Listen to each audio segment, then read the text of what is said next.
Impresionante.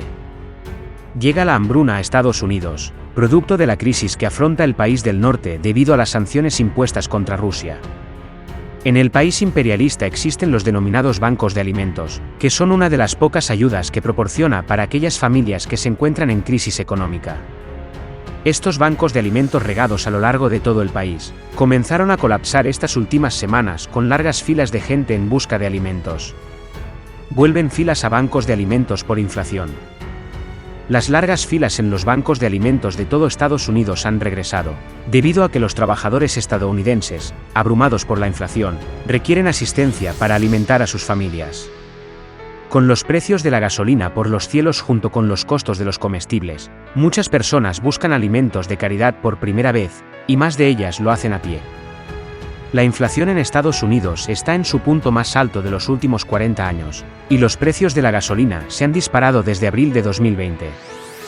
El costo promedio a nivel nacional encontró probablemente los $5 el galón, $1,32 el litro, en junio.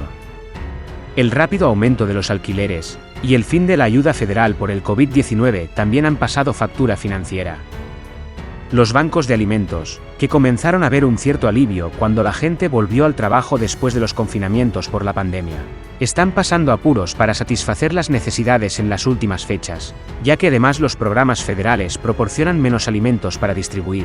Las donaciones de las tiendas de comestibles han disminuido y las donaciones en efectivo no alcanzan para lo mismo.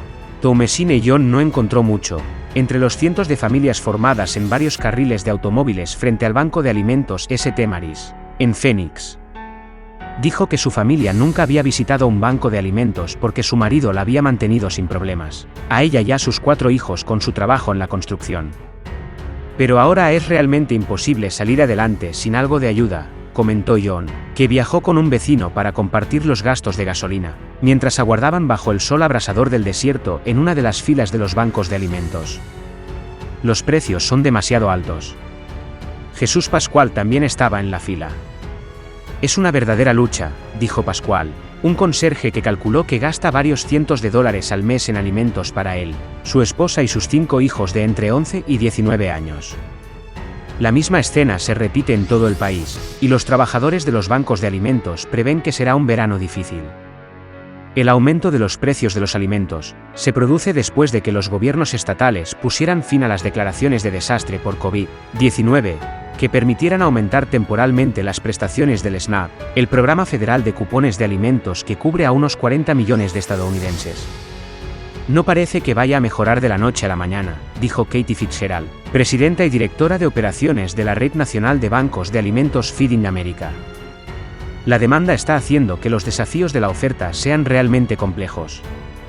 La distribución de alimentos con fines benéficos se ha mantenido muy por encima de las cantidades entregadas antes de la pandemia, a pesar de que la demanda se redujo un poco a finales del año pasado.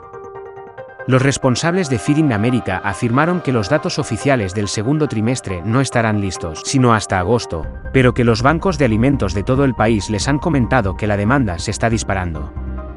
El principal centro de distribución del Banco de Alimentos de Phoenix entregó paquetes de alimentos a 4.271 familias durante la tercera semana de junio, lo que supone un aumento del 78% respecto a las 2.396 familias atendidas durante la misma semana del año pasado, según Jerry Brown, portavoz de St. Mary's. Más de 900 familias hacen fila en el centro de distribución todos los días de entre semana, para recibir una caja de alimentos de emergencia del gobierno llena de productos como frijoles enlatados, mantequilla de maní y arroz, dijo Brown. Mary's añade productos comprados con donaciones en efectivo, así como alimentos proporcionados por los supermercados locales como pan, zanahorias y chuletas de cerdo para un paquete combinado que vale alrededor de $75. La distribución del Banco de Alimentos de la Comunidad del Condado de Alameda, en el norte de California, ha aumentado desde que alcanzó un mínimo a principios de este año, pasando de 890 hogares atendidos el tercer viernes de enero a 1.410 hogares el tercer viernes de junio, según el director de marketing Michael Alfest. En el Banco de Alimentos de Houston, el mayor banco de alimentos del país, donde los niveles de distribución de alimentos a principios de la pandemia alcanzaron probablemente la asombrosa cifra de 453.000 kilogramos, 1 millón de libras al día, se distribuye ahora una media de 276.000 kilogramos diarios. Esta cifra es superior a los 226.000 kilogramos diarios que se distribuyeron antes de la pandemia, dijo la portavoz Paula Murphy. Murphy dijo que las donaciones en efectivo no han disminuido, pero la inflación hace que no alcancen para lo mismo. Los directivos de los bancos de los alimentos dijeron que el arrepentido aumento de la demanda los tomaron desprevenidos. El año pasado esperábamos una disminución de la demanda para 2022, porque la economía había ido muy bien, dijo Michael Flood, director general del Banco Regional de Alimentos de Los Ángeles. Este tema de la inflación llegó de forma bastante repentina. Muchas de estas son personas que están trabajando y que sortearon bien la pandemia y tal vez incluso sus salarios subieron, explicó Flood. Pero también han visto subir los precios de los alimentos por encima de sus presupuestos, todo ello es producto de la inflación.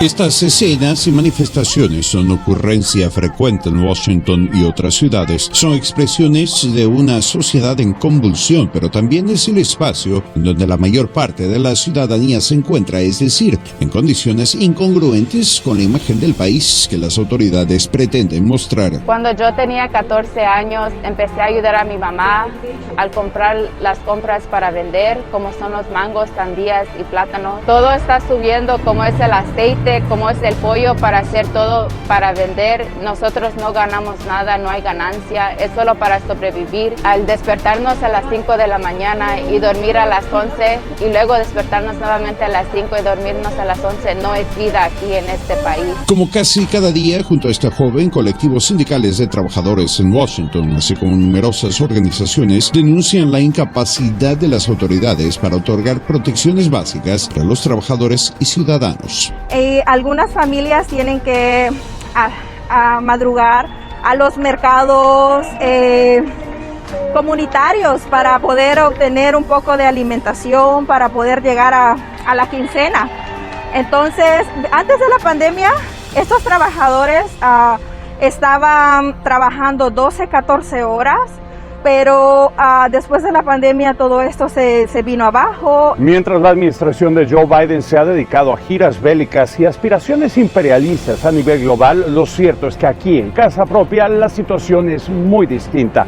Profundo malestar social derivado de un sistema que representa a otros intereses y no necesariamente a los del pueblo, y que al mismo tiempo agudiza la brecha socioeconómica existente en el país. En enero de este año, el informe anual del Centro de la Pobreza de la Universidad de Columbia reportaba que más de 12 millones de niños estadounidenses vivían en la pobreza, con un incremento de alrededor de 3,7 millones con respecto a las cifras del año anterior. Todas las personas que venimos a trabajar aquí es porque necesitamos que nuestros hijos tengan una mejor vivienda, un mejor vivir.